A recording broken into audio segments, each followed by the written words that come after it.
बिस्मिल्लाहिर्रहमानिर्रहीम। अस्सलाम वालेकुम। सूद एक बहुत बड़ा जुर्म है।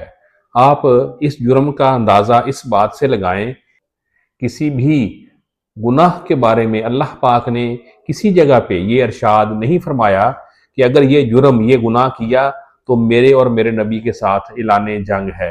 इतना बड़ा जुर्म है। अक्सर सोशल मीडिया पे हमारे मुआशरे में हम देखते हैं कि अक्सर लोग जब सूद लेते और देते हैं उस टाइम तो उनके मामलात बड़े अच्छे चल रहे होते हैं, उस टाइम उनको किसी किस्म का कोई मसला नहीं।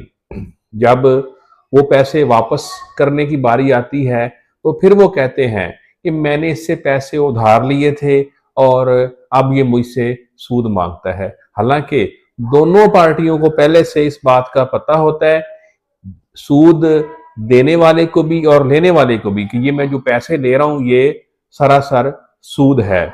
जब पैसे देने की बारी आती है तो एक जालिम बन जाता है और दूसरा मजलूम।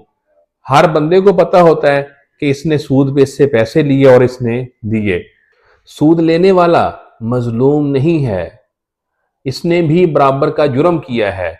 जब पैसे देने की बारी आती है उस टाइम मजलूम बनता है, वैसे मजलूम नहीं होता। वैसे वो सूद पे पैसे लेके अय्याशी करता है। हमारे कानून को, हमारे मुआशरे को भी चाहिए कि ये जो सूदी मामलात हैं दोनों को बराबर की सजा दें। हमारे अदारों को ये सोचना चाहिए कि जिस बंदे ने पैसे दिए हैं और जिसने लिए हैं, इन दोनों को अच्छी तरह सारे मामलात का पता था, इनको सारे मामलात की पूरी तरह खबर थी। अब ये मासूम बन गया और दूसरा जालिम।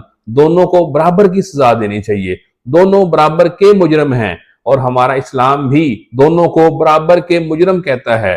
अपना बहुत सा ख्याल रखिएगा और इस बारे में सोचिएगा जरूर। अल्लाह हाफिज।